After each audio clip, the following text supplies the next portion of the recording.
Bismillah. Alhamdulillah. Assalatu wassalamu ala sayyidina wa maulana wa syafi'ina wa habibina Muhammad Rasulullah wa ala alihi wa sahbihi wa man tabi'a sunnatahu wa jama'atah min yawmina hadha ila yaumil ba'th wan naqr. Hadirin muhtaramin, sayyidina ulama wal masyayikh wal asatid, ashab al ma'ahid, ashab al-turuq sufiyah, ashab al-madaris, wa ala ra'sihim hadratus syekh Haji Abdul Muhid Abdul Fattah Atalallahu baqa'ah dukhran lana wal ummah, Haji Sya'rani a'azzahullah bi'izzih, Haji Abdul Hamid akramahu bikaramih, Haji Ma'mun hafizahullah, rekan-rekan pengurus Nahdlatul Ulama, sahabat MWC, Ranting, Lamongan dan Babat, alhamdulillah sudah akur.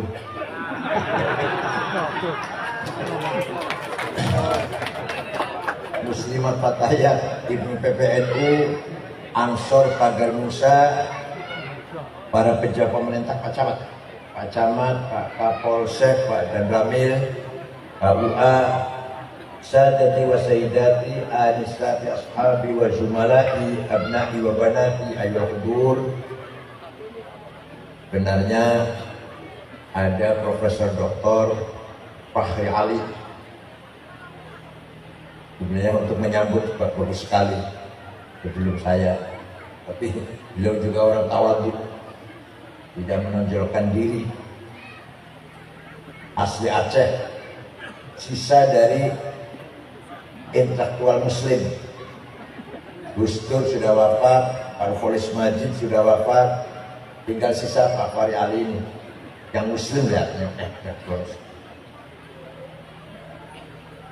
Pesantren adalah Al-Hisnul Hasin, benteng yang kokoh sebagai penjaga ta'alim din Islami, ajaran ilmu keislaman, dan wal amal biha, mengamalkannya, dan al-hisnul hasin bil akhlaqil karim, ditamassuk bil khuluqil karim.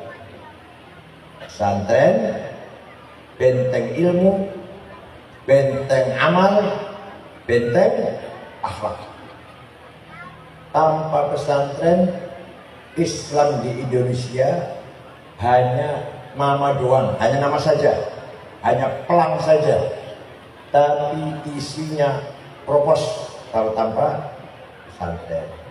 Berkat ada pesantren inilah maka Islam diisi dengan peradaban, kemajuan ilmu pengetahuan, pendalaman berbagai disiplin ilmu berkat adanya pesantren.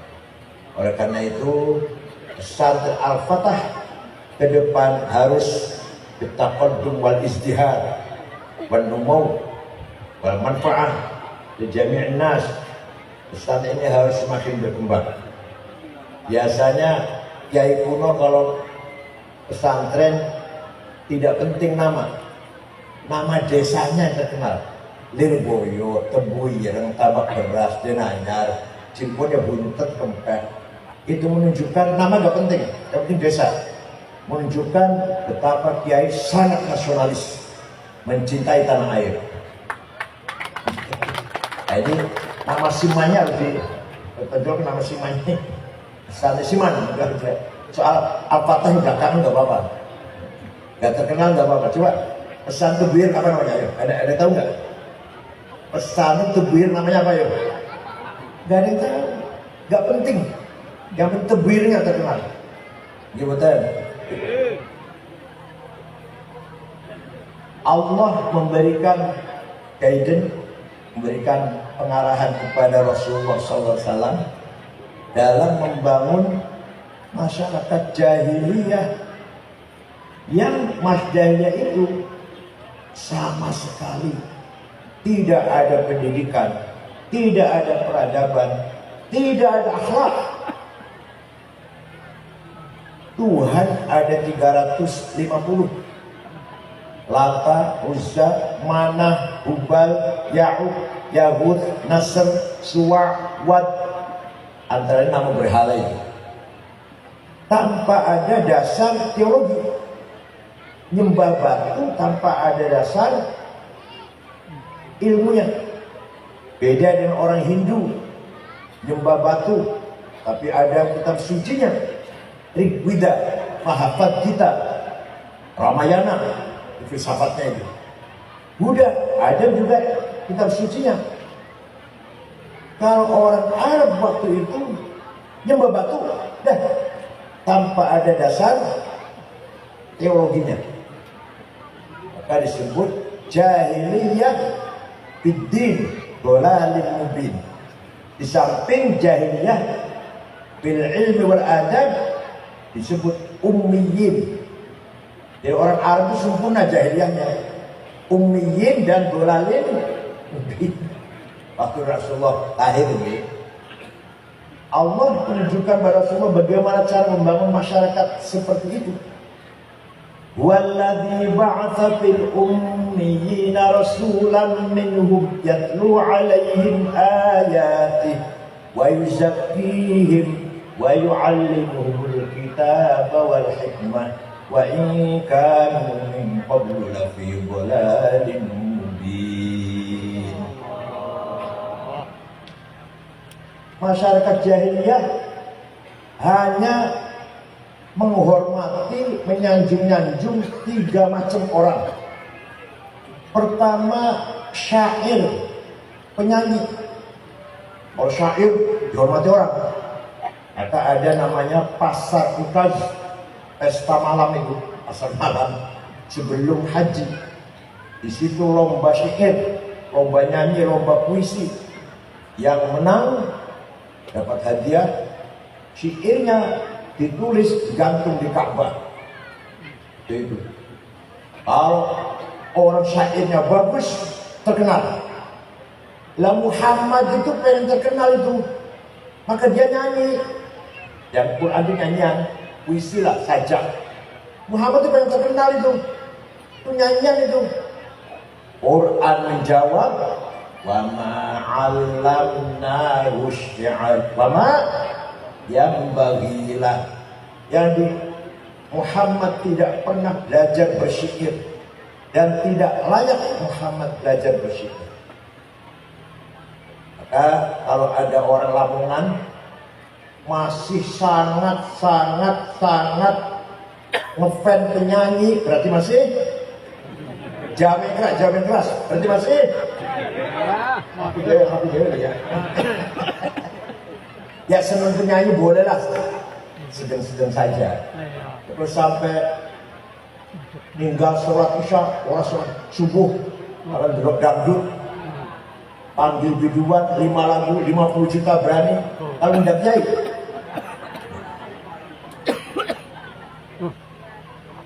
Ya, yang kedua, masyarakat Arab menyanjung-nyanjung, menghormati kahin, dukun paranormal. Muhammad itu ingin terkenal itu. Yang dibaca itu mantra-mantra paranormal, kedukunan. Quran jawab, ma huwa biqauli kahin. Yang dibaca Muhammad bukan mantra-mantra paranormal.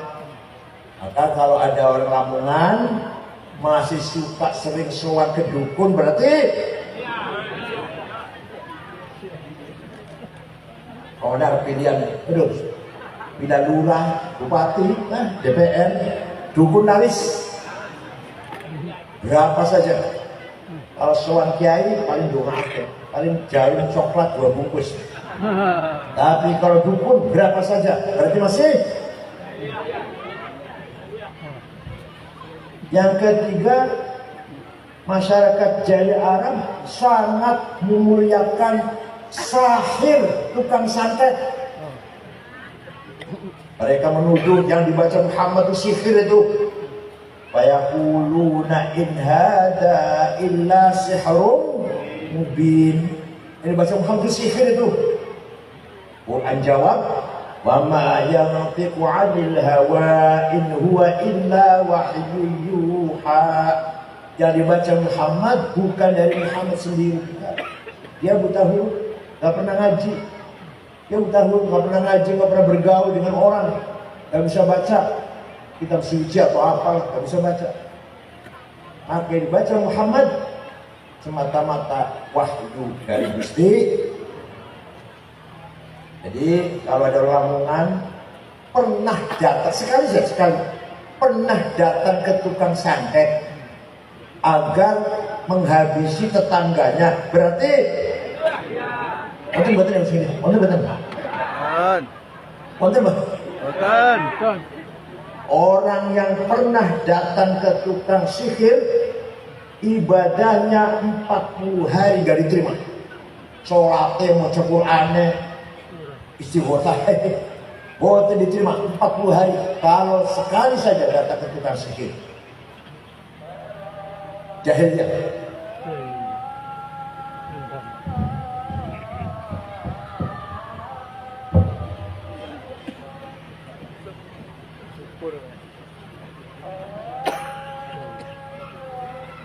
Rasulullah membangun masyarakat yang seperti itu. Langkah pertama adalah yatlu alaihim ayat, menyampaikan tilawatul. Semua orang Arab kaget. Muhammad buta huruf, yatim piatu, gembala kambing, tidak pernah bergaul dengan orang luar, gak pernah belajar, gak pernah ngaji. Tiba-tiba bisa menyampaikan kalam yang redaksinya luar biasa menarik. Isinya cerita tentang Adam Hawa di surga, kemudian diusir, cerita tentang banjir topan Nuh, cerita tentang Nabi Ibrahim dibakar, cerita tentang Nabi Musa yang tongkatnya ajaib, Nabi Isa yang bisa menyembuhkan orang sakit, bisa menghidupkan orang mati, dan nabi-nabi yang lain lah. Dari mana itu Muhammad? Moco iso, baca nggak bisa, ngaji nggak pernah, bergaul dengan orang pintar nggak pernah, luar negeri melancong nggak pernah. Kok tiba-tiba bisa menceritakan seperti itu? Semua orang terheran-heran dengan apa yang disampaikan oleh Rasulullah SAW. Akan tapi terbagi menjadi dua. Ada yang menerima, ada yang menolak. Yang menolak bukan berarti tidak kagum dengan Quran, tidak, tapi ada kepentingan. Contoh, Qurannya Muhammad itu melarang nyembah berhala. Saya bisnisnya bikin berhala. Bikin berhala itu saya impor ekspor lah. Jual beli berhala. Ya, kalau saya ikut Muhammad, bangkrut ekonomi saya. Kalau saya ikut Kiai Muhid, ajarannya dilarang minum arak. Lalu saya di warungnya jualan bir topi miring, bangkrut kalau saya ikut Kiai Muhid. Kira-kira gitu. Wonten nanya, yang gitu ada, sini ada. Ada lagi yang kalau saya ikut Muhammad, duduk bersama budak Bilal, Ammar bin Yasir, Suhaib Ar-Rumi. Saya ini elit bangsawan, mau saya duduk di musola yang bau pete, jengkol, toiletnya kosong, tidurnya bolong, ikannya soek, lampunya 5 watt. Betul betul musola di lama, betul. Masa saya duduk di musola seperti itu, gengsi dong. Ada lagi yang kalau saya ikut Muhammad, isinya Quran itu ancaman di akhirat. Ada neraka, ada siksa, ada pertanggung jawab. Amal di dunia mengerikan, mengerikan. Daripada mendengar itu, lebih saya nggak dengar. Lebih nggak perlu bisa dengar. Daripada merongkek pengajian kiai-kiai isinya neraka, siksa, api, alas. Gak usah, pribadi gak usah dengar. Ada yang seperti itu. Walhasil kesimpulannya, yang menolak Al-Quran adalah karena faktor gengsi, bukan tidak kagum pada Quran, bukan tidak ajaib pada Nabi Muhammad yang buta huruf kemudian baca Quran, tapi karena semata-mata gengsi. Quran ketika diturunkan kepada Muhammad tidak ada perintah untuk ditulis, tidak ada. Kenapa? Satu, kebanyakan sahabat buta huruf, nggak bisa nulis. Dua, sahabat semuanya hafal. Kalau hafal nggak butuh tulisan, apal pulau. Saya hafal dulu, Falak, Nas, hafal dulu. Butuh tulisan, ya betul. Anjina hafal Al-Fatihah, nggak butuh tulisan kan? Sama. Para sahabat Nabi semuanya hafal Quran, tidak butuh tulisan. Nah, setelah Khalifah Abu Bakar, beliau berpikir tidak mungkin umat Islam hafal Quran semua, nggak mungkin. Maka beliau melakukan kebijakan yang luar biasa, membentuk tim penulis Quran. Ada 10 orang.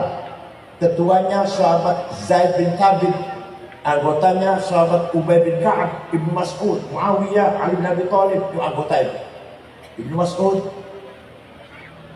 tulis, dibagi-bagi ke kota-kota, Kufah, Basrah.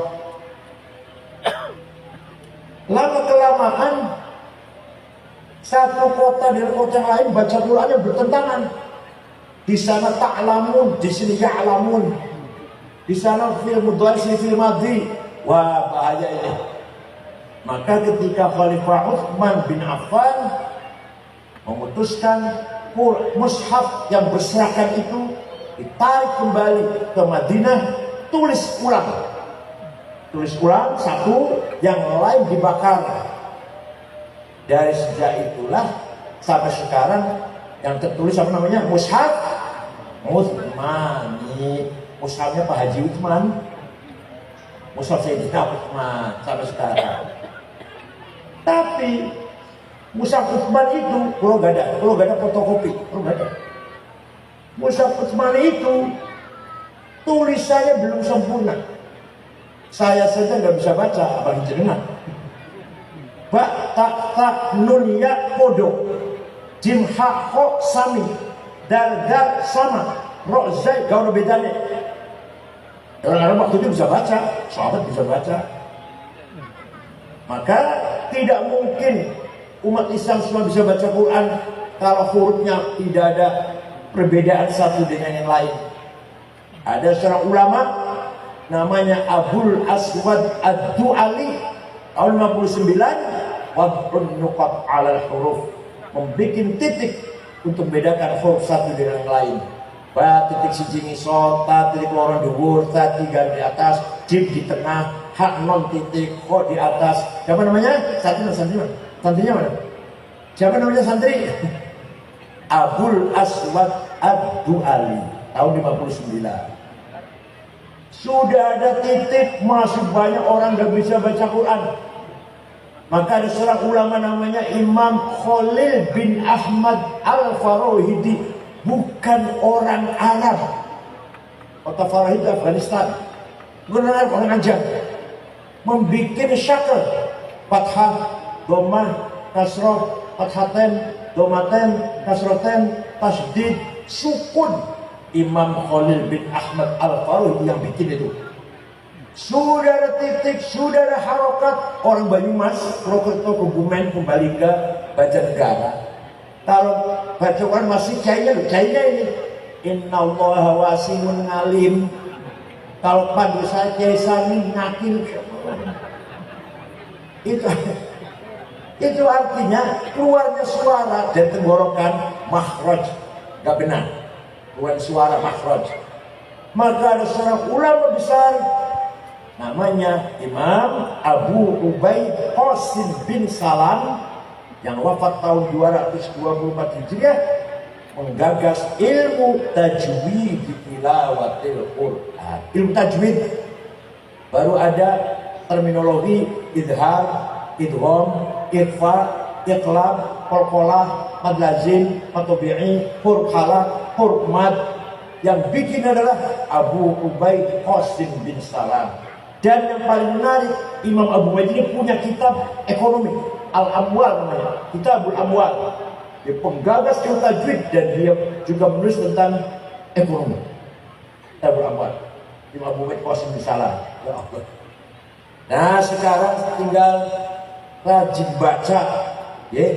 Sudah ada titik, sudah ada harokat, sudah ada ilmu tajwid. Pesantren harus wajib ada pelajaran Quran wajhan di wajhin, face to face. Tidak mungkin baca Quran kalau hanya guru baca, itu kan tidak mungkin berhasil. Harus satu-satu menghadap langsung. Walaupun pesan modern koyoko, harus ada pelajaran tilawatul Quran. Kadang-kadang di Jakarta khotib ceramahnya enak. Oh, isinya enak loh ceramahnya. Setelah mengeluarkan Al-Quran, morat-marit, gak karu-karuan. Menjijikan itu, menjijikan. Isi ceramahnya bagus, dalilnya morat. Nah, pesantren harus ada pelajaran Al-Quran. Nah, ini singkat saja. Setelah Rasulullah SAW, kalau saya bicara ilmu Quran, 2 tahun, 4 semester. Dikira gampang apa? Yang kedua, step kedua, langkah kedua, wa yuzakki. Rasulullah membentuk karakter kepribadian orang Arab. Orang Arab jahiliyah yang gak ngerti apa itu keadilan, apa itu himmah, apa itu cita-cita. Orang jahiliyah primitif. Tiba-tiba setelah datang Rasulullah SAW dengan Al-Quran, orang Arab mengerti tentang nilai-nilai, cita-cita, kemajuan, kepribadian, karakter. Ya Allah, luar biasa. Yang tadinya yang suka perang, saudara, yang tadinya kalau punya anak perempuan dikubur hidup-hidup, yang tadinya kalau bapaknya mati, ibunya masih agak beres, dikawin sendiri oleh anaknya. Sekarang setelah datang Islam, semua itu ditinggal. Wa yuzakkihim, dan wa yuzakkihim. Sebentar. Manusia itu punya 2 hawa nafsu. Punya apa? Punya apa? 2 nafsu. Nafsu ghadabiyah dan nafsu syahwatiyah. Para kiai menyewu, para kiai menawi ngaji ojo menjelek-jelekan hawa nafsu. Enggak jelek. Nafsu itu betul jelek. Bahkan fadlun minallah, anugerah dari Allah nafsu itu. Tinggal bagaimana diarahkan, bagaimana diatur akan menjadi baik. Nafsu ghadabiyah, ambisi. Saya harus jadi bupati. Saya harus jadi ketua NU. Saya harus jadi komandan, kepala, direktur, ketua. Datangnya dari nafsu ghadabiyah. Paham? Tapi kalau niatnya baik, caranya benar, tujuannya mulia. Kalau saya jadi bupati Lamongan, jalan aspal semua, irigasi pengairan lancar semua. Pengangguran saya pikirkan, perhatikan. Orang kerja, fakir miskin saya perhatikan. Yang punya bakat cerdas tapi nggak punya dana, saya sekolahkan gratis. Betul bakat ini. Betul. Kalau niatnya seperti itu, tujuannya apa tujuannya? Ibtigha amardhatillah.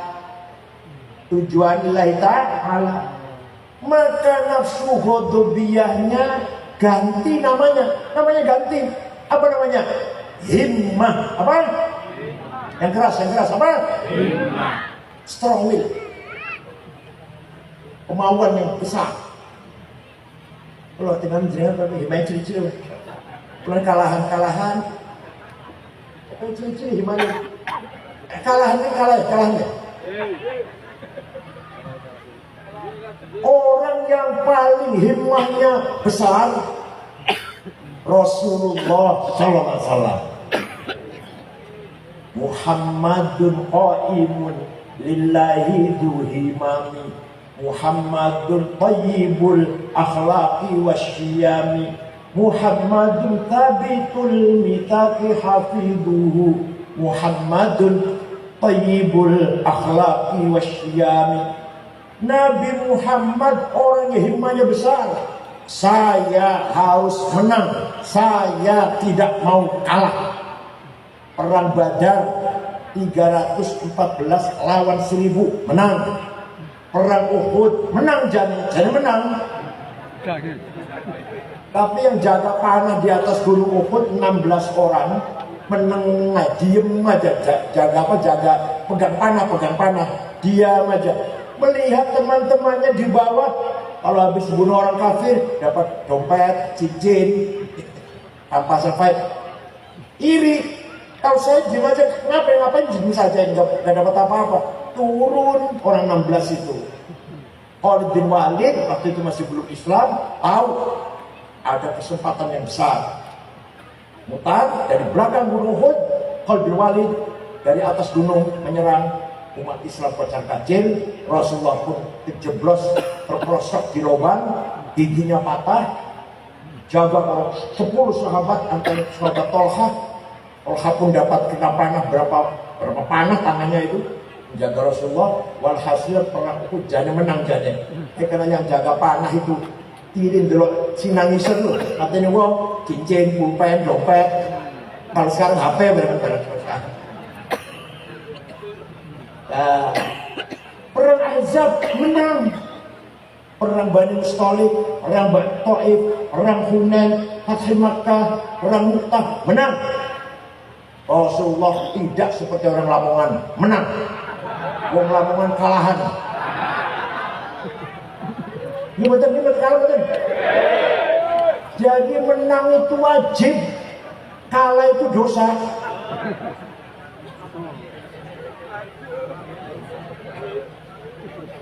Dinasihati pamannya Abu Thalib, Muhammad, kalian bisik, berhenti dulu dakwahnya. Kamu tuh akan dibunuh oleh Abu Jahal CS. Coba ngejar Nabi ya, ngejar Nabi ya. Kalian bisik aktif nih NU, kalian bisik antipati ini sampai pikir tuh. Langsung leren itu, langsung itu. Rasul jawabnya, wallahi law wad'u syamsa fi yamini wal qamar fi yasari ala an atruka hadzal amr ma taraktu hatta ahlika-duni. Demi Allah, seandainya orang Quraisy meletakkan matahari tangan kananku, bulan tangan kiriku agar aku berhenti dakwah, tidak akan berhenti sampai saya mati. Boten panjenengan jawab, boten panjenengan.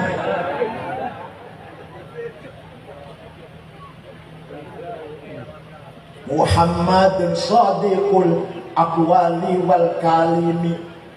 Nabi Muhammad punya sifat sidik, jujur. Sekali saja tidak pernah bohong. Sekali mawar, bisa ngomong nanti bohong. Ada teman saya ngomong, yang wajib sidik, jujur, Nabi Muhammad, Nabi. Kalau saya bukan Nabi, jadi nih, gara-gara sidik hilang, minyak goreng hilang. Gara-gara sidik hilang, Pertamina 190 triliun, bukan miliar, bukan, hilang. Gara-gara sidik hilang, PT Timah 10 tahun, jangan 10 tahun, 300 triliun. Gara-gara sidik hilang, Nadiem yang diperiksa 9,9 triliun. Gara-gara sidik hilang, Kominfo 8 triliun, Indosuria 72 triliun. Jadi kan kalau korupsi juta ketangkep kan, 2 triliun aman. Triliun, 1 triliun itu 1.000 miliar, 1.000 juta, 1 juta 1.000. Kalau buat tutup cendol, Lamongan kelop ini 300 triliun. Paham? Enggak, satu saja masalahnya, sidik hilang. Paham? Gak usah negara, rumah tangga mawar. Suami buatan sidik, istri ribut. Istri tidak sidik, suami. Kira-kira yang paling sering tidak sidik, suami apa istrinya?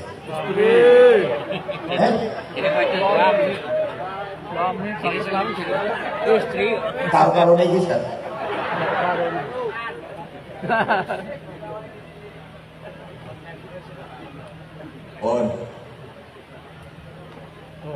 Maka menang itu wajib. Kalau menang wajib, kalah itu dosa. Wala tahinu wala tahtanu wa antumul a'launa in kuntum mu'minin. Kamu jangan kalah, kamu jangan di bawah. Antumul a'lam, kamu harus di atas jadi pemimpin. In kuntum mu'minin, kalau kamu benar-benar orang yang Jumbo mau lawan dia kalah.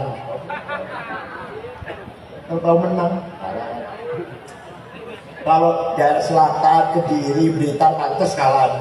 Lamongan, santri kok di sini, santri kok, pesantren, Lamongan, Gresik, Sidoarjo, betul pantes kalau itu Pak. Menang wajib, kalah bisa. Terus istighfar sing akeh. Nomor 2, nafsu syahwatiyah. Apa?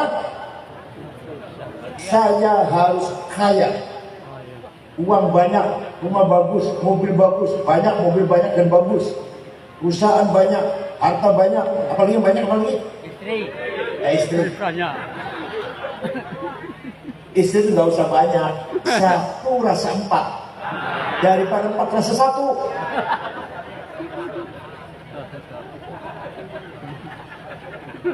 Kalau niatnya baik, kalau saya sukses kayak musola-musola sing roboh itu tak dandani. Kiai-kiai ustadz-ustadz yang belum pernah umroh, saya umrohkan. Saya betul nyatin. Saya betul. Orang kecil saya perhatikan. Lebih dari zakat, tidak hanya zakat, sedekah, jariyah, nazar, hibah, wakaf, dan seterusnya. Tujuannya apa? Lillahi ta'ala. Maka nafsu syahwatiyahnya ganti namanya. Azimah. Apa namanya? Azimah. Ala qadri ahli al-azmi ta'til azaimu wa ta'ti ala qadri al-kiramil makarimu fatakburu fi ayni as-sawiri sigharuha wa tasgharu fi ayni al-azim al-azaimu. Adhaim, makarim, kesuksesan diraih dengan penuh azimah. Sayyidina Utsman, sahabat yang sudah pasti masuk surga. Ada 10 orang. 10 sahabat sudah kasih tahu pasti masuk surga. Dia dulu, kamu pasti masuk surga. Abu Bakar, Umar, Utsman, Ali, Sa'ad, Sa'id, Talhah, Zubair, Abdurrahman bin Auf, Amr bin Jarrah. Asyarah al-Bashir bin Jannah. Sayyidina Utsman yang sudah pasti masuk surga pernah sedekah gandum bukpiran karung, berapa karung, diangkut 700 dengan 700 onta. Sahabat pasti masuk surga, sedekah gandum diangkut 700 onta. Panjenengan pernah sedekah 700 apa? Kenapa? Kan melarat. Kenapa? Syekh Abdul Qadir Al-Jailani, dia namanya itu mirang. Wali Kutub untuk sekawan. Syekh Abdul Qadir Al-Jailani, Abil Hasan Asyadili, Hasan Al-Fa'i, Syekh Ahmad Badawi. Wali Kutub sekawan itu. Syekh Abdul Qadir Al-Jailani orang Baghdad, orang Irak, pergi ke Mesir. Kalau naik pesawat 1,4 jam. Kan naik apa itu? Pergi ke Mesir tujuannya ziarah kubur Imam Syafi'i. Coba, kalau penjelas ziarah kubur, wong Lamongan BSAG gak ziarah kubur, Masya Allah. SAG sarjana alam, gak ada ziarah kubur, bid'ah. Siapa penjelas ini juga ziarah kubur? Datang kuburannya Imam Syafi'i. datang dusun Fustot, di situ ada Imam Waqi', ada Buzdakar Ansori, Sinar Fatul Wahab, ada Ibnu Hajar Asqalani, ada Fathul Bari Syarh Bukhari, kompleks itu satu kompleks. Setelah ziarah ke sana melihat masyarakat dusun Fustot melarat-melarat orang Daumah. Itu Syekh Abdul Qadir Jailani beli tanah 10 hektar diwakafkan untuk penduduk miskin sekitar kuburan Imam Syafi'i. Sampai sekarang rusun yang plat ning gerbang wonten tulisannya Auqaf Syekh Abdul Qadir Al-Jailani. Syekh Abdul Qadir Jailani itu wali sugih roman, panjenengan wali itu sugih ora roman boten. Boten kabeh, orang kabeh, orang kabeh.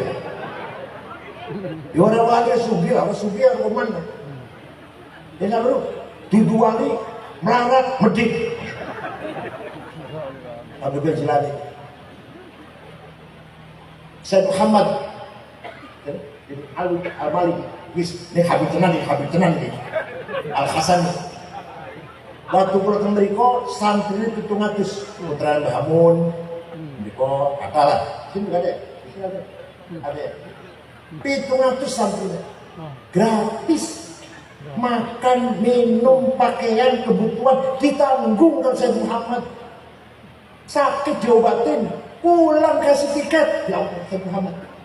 Disangoni ini. Tamu kami disangoni, tamu di WI, di Manjali dulu. Kalau nggak tergus Gus Dur di WI, kalau di WI. Salam Sayyid Muhammad. Jadi Sayyid Muhammad itu Sayyid, alim, sugih, roman. Jadinya Sayyid bukan alim enggak.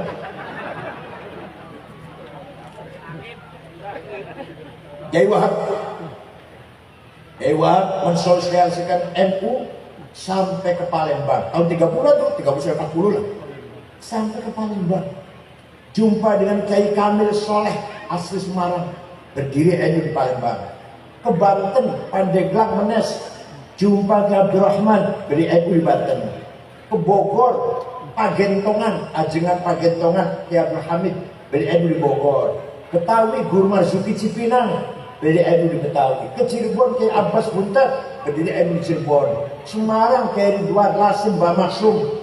Kudus Raden Asal Kudus. Cepu Kiai Ihsan. Lombok Tengah Kiai Hasun dan Kiai Faisal. Ada NU di Lombok. Itu Kiai Wahab muter-muter tanpa proposal. Tanpa proposal. Jadi fikran wa harakatan wa malan wa ilman. Pikirannya, ilmunya, hak duitnya, gerakannya Wahab baru kayak gua nih, aku maju itu baru gua. Masya Allah. Waktu Kanjeng Nabi Mi'raj melihat ada orang bangkit dari kuburan, gede dulu, gogor. Setelah didekatin, dicedikin, mukanya nggak ada dagingnya, bolong, mukanya nggak ada dagingnya. Rasulullah kaget, man huwa ya Jibril, itu siapa itu orang tinggi besar kok nggak ada mukanya bolong? Oh, niku umat panjenengan yang rajin bikin proposal.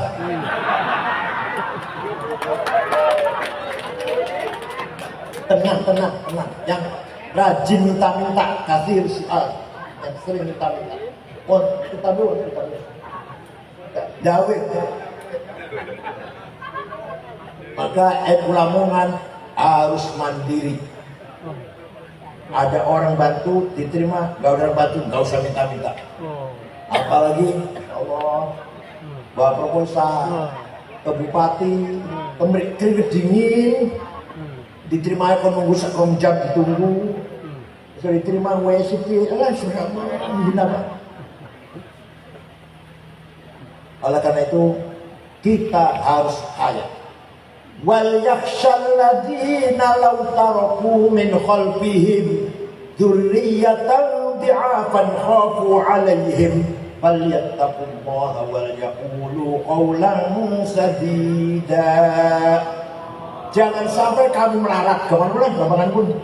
Jangan sampai kamu dhi'afan melarat. Mungkin dua anak turun melarat, dua cucu melarat, dua dzurriyyah melarat. Jangan sampai wal yakhshal ladzina taraku min khalfihim dzurriyyatan dhi'afan. Artinya kita harus kaya. Amin. Kaya itu wajib, larat itu dosa. Awas ya kalau memiliki maling masih bodoh larat. Awas. Syekh Abil Hasan Asyadili, wali kutub kedua, wali kutub nomor kali yang punya Pak Asyadili ya.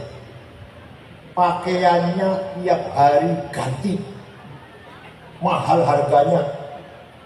Jasnya terdiri dari bahan Waldormil semeter 12 juta, sepatunya Hermes selawe juta, kacamatanya Cartier 45 juta, pulpennya Montblanc 15 juta, bajunya Pircardin, Christian Dior, Gaylaros 7 juta, ketimangnya ikat pinggangnya Belly 4 juta, minyak wanginya Louis Vuitton 7 juta, Bulgari 5 juta, Jo Malone 7,5 juta.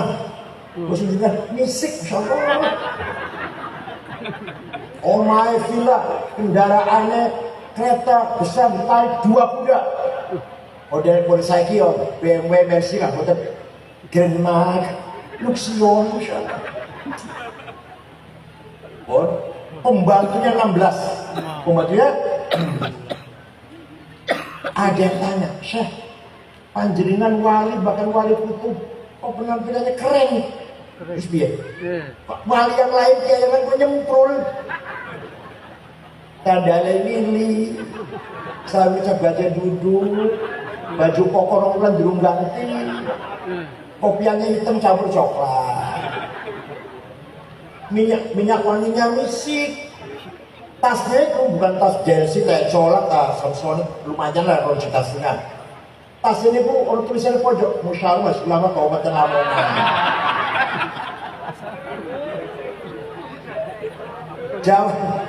Jawabnya Imam Syadili jawab gitu. Nah, libasi yakul, pakaianku itu iso ngomong, pakaianku itu iso ngomong dia. Ayuhan nas, ana huni fala tarhamuni. Wahai masyarakat, saya kaya, gak usah kamu amplopin. Kalau kiai pakaiannya keren, itu artinya saya kaya, gak usah kamu amplopin. Tapi kalau kiai nyempul, itu pakaiannya menurut artinya ayuhan nas, ana fakir, farhamuni. Gimana? Mulai besok kiai apa? Jasnya harus lebih mahal dari jas 4.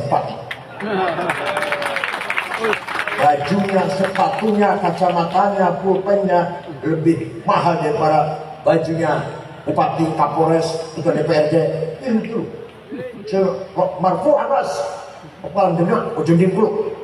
Paham betul. Jadi Syekh Abil Hasan itu kaya, wali kaya. Pengikutan 6.000 ditanggung. Kebutuhan tanggung 6.000 waktu itu kebutuhan. Ada 40.000. Itu jadi orang Arab yang tadinya jahiliyah sekarang punya kepribadian, punya himmah dan punya apa? Azimah. Yang ketiga, setelah Nabi Muhammad menyampaikan Al-Quran, setelah Muhammad membangun karakter kepribadian orang Arab, baru wa yu'allimuhumul kitab, ilmu pengetahuan, karakter dulu, akhlak dulu, baru ilmu pengetahuan. Di gara-gara korupsi ini karena pinter disik, akhlaknya belakangan. Sing korupsi ini pinter apa bodoh? Wong lamongan, wong bodoh nyolong sendal di masjid, wong pinter pabrik sendal dicolong. Wong lamongan, wong bodoh nyolong ayam 10, wong pinter peternakan ayam. Wong bodoh nyerobot tanah tetangga 5 meter, wong pinter berapa? Jutaan hektar dari tambang, dari kebun sawit, jutaan hektar itu ribuan meter, bukan ribuan hektar, bukan jutaan hektar. Karena pinter tanpa akhlak, pinter tanpa. Oleh karena itu pesantren menekankan akhlak Quran. Kenapa? Ada qudwah dari kiainya.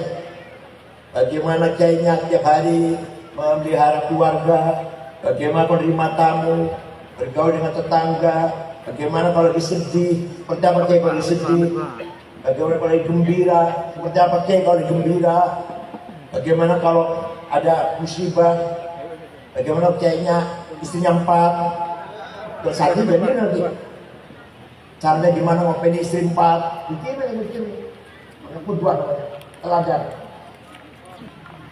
Jadi wa yu'allimuhumul kitab. Setelah ada Quran, ada Islam, muncullah para ilmuwan muslim. Contoh, Jabir bin Hayyan, wafat tahun 161, penemu teori aljabar. Yusuf al-Khwarizmi, penggagas nol. Dulu belum ada nol dulu. 10 itu X, 20 X-nya 2 kali. Kalau 100 X-nya 10. Kalau 1000 jadi X 100, X 1000. Abu Yusuf bikin nol. 10 1 0, 100 1 0 0, 1000 1 0 0. Ini menggagas nol. Wong Islam Yusuf al-Khwarizmi, orang pertama kali menyelidiki penyakit cacar hisbah, Abu Bakar Ar-Razi. Kitabnya namanya Al-Hawi. Kitab aslinya, manuskrip aslinya, tulisan tangan, ada di Sorbonne di Prancis. Bukan di negara Islam, bukan. Sana adanya. Ya. Pertama kali bikin alat navigasi mencari arah. Orang Islam kalau di tengah padang pasir, tengah laut mau sholat, mana kiblatnya? Itu butuh alat navigasi, kompas pandong. Yang pertama kali bikin Ahmad bin Majid. Sekarang jadi alat yang canggih, penerbangan, pelayaran. Vasco da Gama, seorang pelancong dari Portugis. Dari Portugis sampai ke India Barat Calicut tahun 1455, berkat menggunakan alat kompas bikinan orang Islam. Orang pertama kali mencoba terbang, Abbas bin Farnas. Sekali sukses, 2 kali sukses, 3 kali sukses, 4 kali jatuh mati. Pertama kali orang mencoba terbang. Yang menyelidiki angkasa, ruang angkasa planet, Abdurrahman bin Hawqal. Yang menyelidiki peredaran darah dalam tubuh manusia, Abdurrahman bin Nafis. Pertanian, Abdul Ghani An-Nabulsi. Ilmu falah.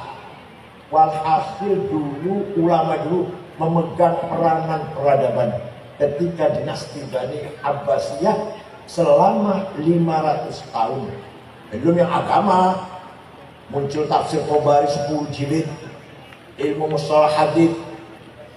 Umar bin Abdul Aziz Khalifah tahun 99 Hijriah, prihatin banyak hadis palsu. Prihatin, pemanggil ulama namanya Syihabuddin Romahurmuzi. Apa namanya?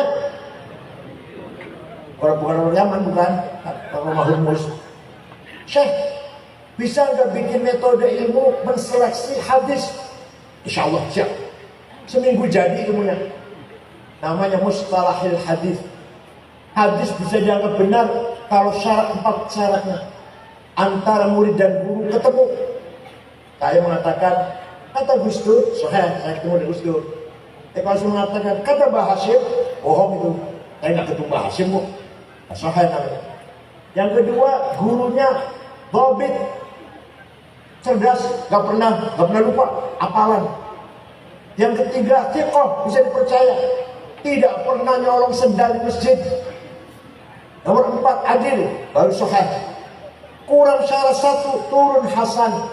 Kurang syarat 2, turun dhaif. Dhaifnya maktu, mauquf, muqatta', mursal, mu'allal, dan seterusnya. Tanya kepada orang gereja. Bukan menghina, bukan. Tanya pada orang Kristen. Jenengan menyampaikan, menerima informasi Bible itu ada sanadnya enggak ya? Dari siapa? Dari siapa? Dari siapa? Dari Yesus. Ada nggak gitu? Ayo tanya. Nggak ada. Ilmu tajwid. Wahai orang Kristen, jenengan mau moco Bible. Orang tajwidnya orang ya? Idhar, idgham, ikhfa, ikra, pola. Nggak ada. Belum asbabul murad, asbabul nuzul. Qat'il murad, qat'il dilalah, qat'il murad, dhanil dilalah, dhanil dhanil. Malah nggak ada itu metode itu. Hanya kita orang Islam yang punya. Itu pun hanya pesantren yang masih memelihara seperti itu.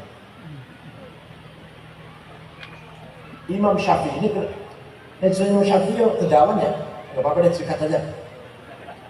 Imam Syafi'i Abu Abdullah Muhammad bin Idris bin Uthman bin Abbas bin Syafi' bin Ubaid bin Abu Yazid bin Abdul Muttalib. Lahir di kota Gaza, Palestina tahun 150, wafat tahun 204 di Mesir, di Fustat. Dapat surat dari gubernur Tanzania, Asia Tenggara. Namanya Abdurrahman Al-Mahdi, gubernur itu. Buka suratnya. Syekh, saya ingin paham syariat Islam. Bagaimana Syekh? Imam Syafi'i memanggil muridnya namanya Rabi' bin Sulaiman Al-Muradi. Rabi' sini. Ambil kertas, ambil pulpen, maktub ar-risalah. Ayo balas surat yuk ke gubernur nih. Imam Syafi'i ngendikan imla. Rabi' nulis. Ternyata risalahnya Imam Syafi'i berjumlah 300 halaman. Surat Syafi'i itu. Itulah yang terkenal dengan kitab Ar-Risalah. Isinya surat dia. Rong tahun dibahas rong tahun 4 semester itu. Gubernur yang panjenengan paham syariat Islam harus paham ayat-ayat Al-Quran. Ayat Al-Quran itu tidak satu tipe. Ada ayat muhkamah, sudah jelas, sudah baku. Qul huwallahu ahad. Gak usah tafsir, gak usah takwil. Ada ayat mutasyabihah. Ini yang remeng-remeng. Aula mastumun nisa. Suami istri punya wudhu senggolan, wudhunya batal. Apa senggolan itu? Kata Imam Malik, senggolan syahwat. Kalau gak syahwat gak batal. Kata Imam Hambali, kan saling lama sah. Musyawarah aja. Lama sah, saling merangkul batal. Kalau pegang aja nggak batal. Wah, pegang istri nggak batal. Imam Hambali. Kalau kata Imam Abu Hanifah, Imam Syafi'i, suami istri punya wudhu senggolan, syahwat nggak syahwat, sengaja nggak sengaja, batal. Imam Abu Hanifah suami istri punya wudhu, ciuman, syahwat, pegang-pegang, tidak batal, kecuali yang satu baru batal. Yang satu nanti kan apal yang satu apal. Itu baru batal kata Imam Hanafi. Ciuman gak batal, syahwat gak batal. Maka ayat lama itu ayat yang mutasyabihah.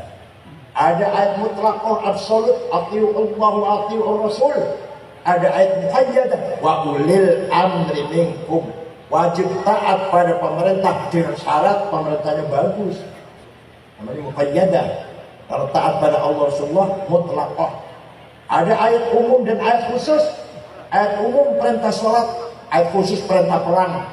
Kalau lagi perang wajib perang, kalau enggak. Lagi aman ngebom enggak benar itu. Ada ayat hakiki dan majazi. Ayat realistis dan metaforis. Yang metaforis tangan Allah, bukan tangan. Allah nggak punya tangan, ya dulu itu kekuasaan. Wajibkan di jalur perang, muka Allah, bukan muka zatnya. Wajah Allah buka wal malaku soffan soffa. Nanti di akhirat malaikat baris, wajah Allah buka, Tuhan datang bersabarisan. Apel merah putih, hari Senin apa? Yang datang bukan Tuhan. Wajah Arab buka artinya wajah amru rabbik, perintahnya yang datang. Kalau Tuhan datang struktur pacar bukan. Itu namanya majaz. Ada ayat nasikhah dan mansukhah. Walhasil kalau mau paham syariat Islam, paham itu. Yang kedua, harus paham hadis. Kenapa? Karena Quran sangat global. Aqimus sholat, perintah sholat 62 kali perintah sholat di Quran. Tapi Quran tidak menjelaskan berapa kali sholat itu, namanya apa sholat itu, ada di Quran. Betul-betul di Quran. Cinjabuatan betul tahu Quran cinjabuatan. Betul mohon sholat itu 5 kali, namanya zuhur, asar, maghrib, isya, subuh. Gak ada di Quran. Walaupun Islam ada penting banget. Adanya di hadis. Uridot alaikum khamsu maktubat al-dhuhr wal asr wal maghrib wal isya wal fajr. Kalau tidak mau pakai hadis, gak akan tahu berapa kali sholat. Nah, dan namanya sholat itu apa? Hadis ada 3 grade, ada 4 malah. Mutawatir, yang gak mungkin salah, gak mungkin bohong. Masyhur, aziz, dan ahad. Berapa semester deh? Berapa semester deh? Kalau sudah Quran, sudah hadis, kata Imam Syafi'i, bukan kata saya, bukan kata saya. Kata Imam, belum cukup Quran hadis sebagai teks, nas, nusus muqaddasah, nas yang suci, belum cukup. Akal harus dipakai. Coba Syafi'i, akal dipakai, kecerdasan akal, bayan akli. Akal ada 2. Akal kolektif rame-rame namanya ijma. Apa? Produknya ijma apa? Hasilnya ijma. Arkanus sholati sab'ata asyar. Rukunnya sholat 17. Takbiratul ihram, an-niyah, al-qiyam berdiri 5 istatwa bagi yang mampu. Qiraatul Fatihah bihi, baca Fatihah ketika berdiri, dan seterusnya. Rukun sholat 17 di Quran tidak ada, di hadis tidak ada. Itu hasil produk konsensus ulama. Paham? Cepat morning, cepat ringkas morning. Kita tidak usah takrib pada Syafi'i. Langsung saja Quran dan hadis. Sini. Hadis yang paling bagus, hadis siapa? Imam Bukhari. Udah cukup. Saya juga tahu. Macam Dr. Bin masa nggak tahu. Hadis yang paling bagus Imam Bukhari saya juga tahu. Tapi ente nggak tahu. Imam Bukhari yang hafal hadis 600.000, setelah diseleksi tinggal 4.000, itu muridnya Imam Syafi'i. Goblok. Imam Bukhari Syafi'iyul madhab. Coba ada Pak, imam-imam besar. Imam Razi yang punya tafsir 32 jilid. Imam Syafi'i bukan arah tafsir, enggak arah tafsir. Madhabnya Syafi'i, taklid pada Syafi'i. Imam Baqillani, Imam Haramain, Syahristani, Imam Sanusi, itu imam besar, tetap taklid pada Syafi'i. Ente bawa SRG Masya Allah.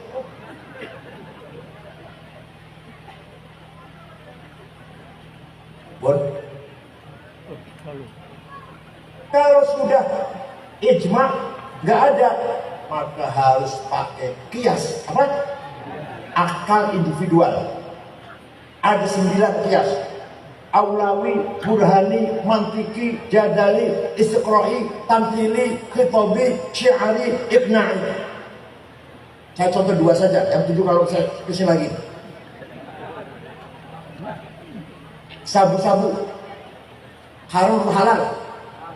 Haram atau halal? Berani mengharamkan di Quran ada? Inna sabu haram. Wonten Quran wonten? Hadis wonten wal Bukhari wonten? Kenapa kok bisa berani mengharamkan? Pakai kias namanya. Kias burhan, kias fakta. Fakta, bukti fakta. Ada muskirun. Ini barang memabukkan, namanya muqaddimah surah, premis minor. Wa kullu muskirin khamrun, setiap yang memabukkan berarti masuk golongan khamr, namanya muqaddimah kubra, premis major. Wa kullu khamrin haram, sedangkan khamr itu haram, namanya qaul syarih, apa? Legal statement.